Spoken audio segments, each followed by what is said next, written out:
Kutokana na kikao chetu hiki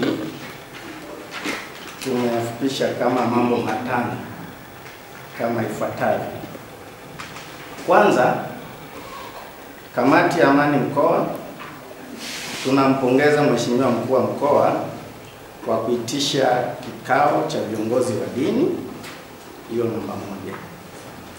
Namba mbili, kamati ya amani mkoa inakuhakikishia Mkuu wa Mkoa kwamba tumepokea ushauri na tuko tayari kufanyia kazi kwa kuhakikisha tunatoa elimu ya kuilinda amani ya nchi kupitia nyumba zetu za ibada.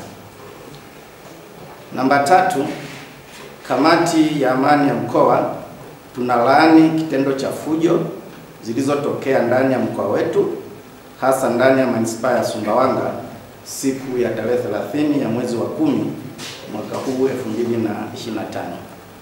Tunaahidi kutoa ushirikiano kwa vyombo vya ulinzi na usalama kuhakikisha amani ya nchi ndani ya mkoa inalindwa.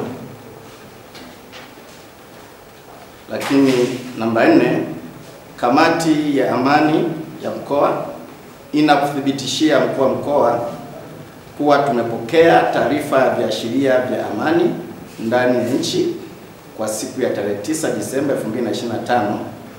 Hivyo kamati ya amani tunaahidi kukemea hali hiyo kwa nguvu zetu zote ili lisitokee kwa namna ile ambavyo imepangwa. Na pendekezo letu la 5, kamati ya amani ya mkoa tunaahidi kuendelea kuhubiri haki, amani na upendo kwetu sisi binadamu kupitia nyumba zetu za ibada kwa ajili ya ustawi wetu wa jamii ya Watanzania. Niombe kuwasilisha.